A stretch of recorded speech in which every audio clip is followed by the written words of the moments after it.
அல்ஹம்துலில்லாஹி ரபில் ஆலமீன். அல்லாஹும்ம ஸல்லி அலா முஹம்மதின் வல ஆலி முஹம்மதின் வபாரிக் வசல்லிம் அலைஹி.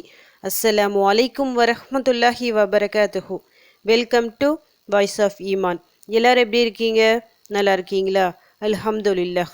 அல்லாஹ் சுப்ஹானஹு வ தஆலா உங்களுக்கு நீண்ட ஆயுளையும் ஆரோக்கியத்தையும் வழங்க வேண்டும் என்று துவா செஞ்சு ஆரம்பிக்கிறேன்.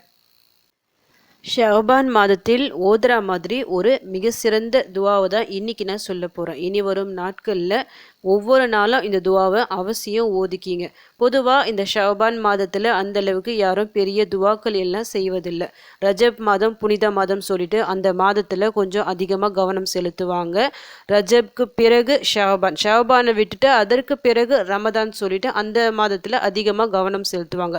ரஜபிற்கும் இந்த ரமதானுக்கும் இடையில் உள்ள மாதம் தான் ஷஅபான் மாதம். இந்த மாதத்தில் கொஞ்சம் அலட்சியம் காட்டிடுவாங்க மக்கள். ஏன்னா ரமதான் வருது சொல்லிட்டு அதுக்கு முன்னாடி வர ஏற்பாடுகள் செய்யறது சொல்லிட்டு கொஞ்சம் அப்படியே விட்டுருவாங்க. அதனால தான் நபி ஸல்லல்லாஹு அலைஹி வஸல்லம் அவங்களே சொல்லியிருக்கிறாங்க, இந்த ஷஅபான் மாதத்தை பொறுத்த வரைக்கும் மக்கள் அலட்சியம் தான் காட்டுறாங்க, அந்த அளவுக்கு கண்டுக்கிறது இல்லை சொல்லிட்டு. இந்த ஷஅபான் மாதத்தில் மிகப்பெரிய ஒரு விஷயம் நடக்கும்.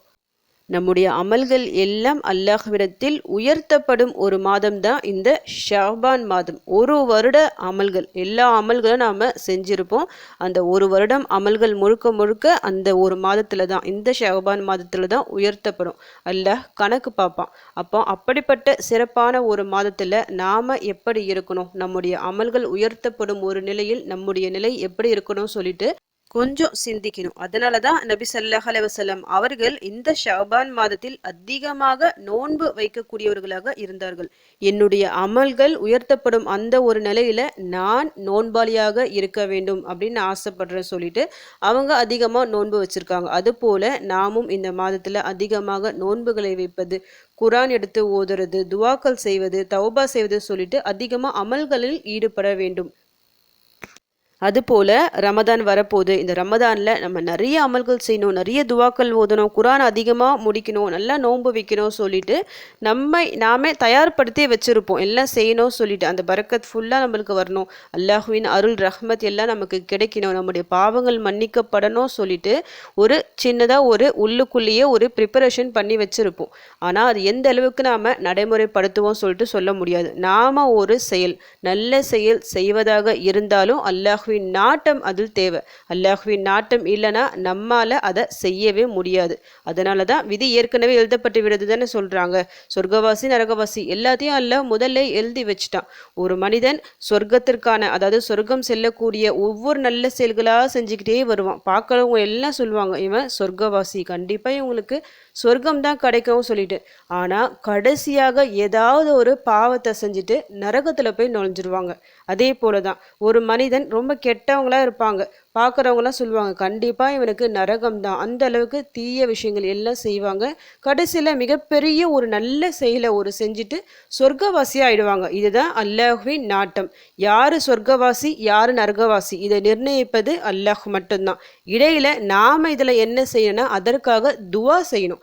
இந்த மார்க்கத்தில் உறுதியாக நிலைச்சி நிற்க துவா செய்யணும். அதிகமாக அமல்களை செய்ய துவா செய்யணும். நம்முடைய உள்ளங்கள் எந்த பக்கமும் போயிடக்கூடாது. இந்த ஒரு விதத்தில் அதிகமாக நம்ம துவா செய்து கொண்டே இருக்க வேண்டும். நாம் கேட்குற அந்த துவாவின் பலனாக நிச்சயமாக அல்லாஹ் இந்த மார்க்கத்தில் நம்மை நிலையாக நிறுத்தி வைப்பான், அதிக அமல்களை செய்ய வைப்பான், நிரந்தர வெற்றியாளராக நம்மை மாற்றுவான். நான் இப்போ சொல்லக்கூடிய இந்த ஒரு துவாவும் அப்படிப்பட்ட ஒரு துவா தான். இதை நீங்கள் டெய்லியும் ஓதிட்டு வரணும். குறிப்பாக இந்த ஷஅபான் மாதத்தில் கொஞ்சம் அதிகமாக ஓதிக்கிங்க. ஏன்னா வரக்கூடிய ரமதான் மாதத்தில் நாம் அதிகமாக அமல்களை செய்யணும். எந்த அளவுக்கு நீங்கள் அதிக அமல்கள் செய்கிறீங்களோ அதை விட பல மடங்கு கூலிகள் உங்களுக்கு கிடைக்கும். அதை நல்லா ஞாபகம் வச்சுக்கிங்க. அது எல்லாம் நீங்கள் செய்யணும்னா இந்த ஒரு துவாவை முன்னேற்பாடாக ஓதி வச்சுக்கிங்க. ஒவ்வொரு நாளும் ஓதுங்க, ஒவ்வொரு வேளை தொழுகை முடிஞ்சும் ஓதுங்க. எத்தனை முறை வேணும்னாலும் ஓதலாம். குறைஞ்சது நான் 3 முறை தான் சொல்ல போகிறேன். ஒவ்வொரு வேளை தொழுகைக்கு கண்டிப்பாக 3 முறை ஓதிக்கிங்க. அதுக்கு மேலேயே நீங்கள் ஓதலாம். ஓதி பாருங்க. வரக்கூடிய ரமதான் மாதத்தில் மிக சிறந்த ஒரு வெற்றியாளராக கண்டிப்பாக நீங்கள் இருப்பீங்க. ஒரு நஷ்டவாளியாக நீங்கள் இருக்க மாட்டீங்க. அந்த ரமதானை விட்டு வெளியே வரும்போது ஒரு மனசு ஃபுல்லாக ஒரு திருப்தியோடு சந்தோஷத்தோடு வெளியே வருவீங்க. அப்படிப்பட்ட ஒரு சிறந்த ஒரு வாய்ப்பை கொடுக்கக்கூடிய துவா தான் இது. அந்த துவாவை இப்போ நான் உங்களுக்கு ஓதி காமிக்கிறேன்.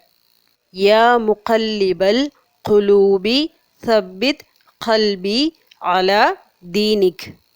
யா முகல்லிபல் குலூபி சப்பித் கல்பி அலா தீனிக்.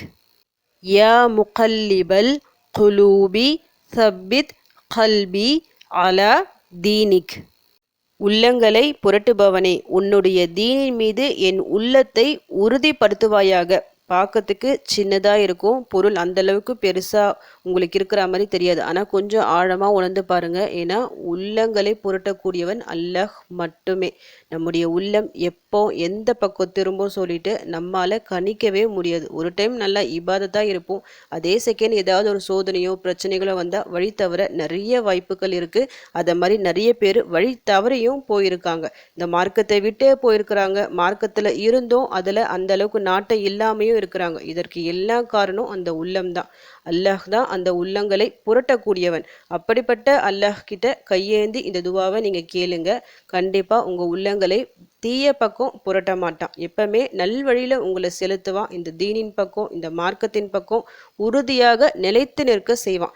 உறுதியாக இருந்தாலே போதும், நம்முடைய அமல்கள் எல்லாம் ரொம்ப ஸ்ட்ராங்காக இருக்கும். ஷிர்க்கு எதுவுமே நம்ம செய்ய மாட்டோம். அதிகமாக ஆர்வம் காட்டுவோம் அமல்கள் செய்ய. அல்லாஹ்வின் மீது அதிகம் ஒரு நாட்டம் வரும். எல்லா விஷயத்திலும் நமக்கு நாட்டம் வரும். நல்ல செயல்களாக நம்ம செய்வோம். நல்ல செயல்கள் செஞ்சால் என்ன நடக்கும்? நம்முடைய வாழ்க்கையை மிக சிறப்பாக மாறும். நம்முடைய கல்பு சுத்தமாகும். கல்பு சுத்தம் நம்முடைய வாழ்க்கையில் பிரதிபலிக்கும். கல்பு சுத்தம் இல்லாமல் நாட்டம் இல்லாமல் செய்யக்கூடிய அமல்கள் இது எதுவுமே அல்லாஹ் ஏற்றுக்கொள்ள மாட்டான். எவ்வளவு நீங்கள் அமல்கள் செஞ்சாலும் நோன்பு வச்சாலும் சரி, உங்கள் கல்பு சுத்தம் இல்லைன்னா, அந்த அமல்கள் மீது உங்களுக்கு முழுமையான ஈடுபாடு இல்லைன்னா அது எல்லாமே வீணாகிவிடும். அதிலிருந்து அல்லாஹ் சுப்ஹானஹு வ தஆலா நம் அனைவரையும் பாதுகாக்கணும். அதற்கு வேண்டி கேட்க வேண்டிய ஒரு மிக சிறந்த துவா தான் இது. எந்த ஒரு விஷயத்தையும் ஆரம்பிக்கிறதுக்கு முன்னாடி இந்த ஒரு துவாவை ஓதிக்கிங்க, வழக்கமாக ஓதிக்கிங்க. மற்ற விஷயங்கள் எல்லாம் தானாகவே நடக்கும். தானாக நீங்கள் நல்ல நல்ல துவாக்களை ஓத ஆரம்பிப்பீங்க. அதிகமாக அமல்களை செய்ய ஆரம்பிப்பீங்க. எல்லாத்துக்கும் முதல் ஸ்டெப்புன்னு ஒன்று சொல்லுவாங்கள்ல, அதில் இந்த துவாவும் ஒன்று. ரமதான் வர இன்னும் கொஞ்ச நாள் தான் இருக்குது. அதுக்குள்ளே இந்த துவாவை எந்த அளவுக்கு அதிகமாக உங்களால் ஓத முடியுமோ அவ்வளவோ அதிகமாக மனப்பூர்வமாக ஓதிக்கிங்க. அல்லாஹ்விடம் அதிகமாக துவா செய்யுங்க. புனிதமான அந்த ரமதான் மாதத்தை அடையணும். அதில் அதிகமாக அமல்களை செய்யணும். நம்முடைய கஷ்டங்கள் பிரச்சனைகள் எல்லாம் தீரணும். நம்முடைய பாவங்கள் மன்னிக்கப்படணும் சொல்லிட்டு முன்கூடியே துவா செஞ்சுக்கிங்க. அந்த மாதத்தை சிறப்பாக உங்களால் அடைய முடியும். மேற்கொண்டு உங்கள் வாழ்க்கையில் முன்னேற்ற பாதையில் செல்ல முடியும். தவறான பாதையில் வழி தவறி செல்லாமல் என்றும் நேரான பாதையில் மார்க்கத்தில் நிலைத்து நிற்க அல்லாஹ் சுப்ஹானஹு வ தஆலா நம் அனைவருக்கும் தௌஃபீக் செய்வானாக. ஆமீன். அல்ஹம்துலில்லாஹ். இந்த வீடியோ உங்கள் எல்லாருக்கும் யூஸ்ஃபுல்லாக இருந்திருக்கும்னு நினைக்கிறேன். நீங்கள் தெரிஞ்ச இந்த விஷயத்தை மற்றவங்களுக்கும் எத்தி வைங்க. இதன் மூலம் அவர்களும் பலனடையலாம். இன்ஷா அல்லாஹ். அடுத்த பதிவில் சந்திக்கலாம். ஜஸக்கல்லாஹு கைரன் கசீரா. அஸ்ஸலாமு அலைக்கும் வரஹ்மத்துல்லாஹி வபரகாத்துஹு.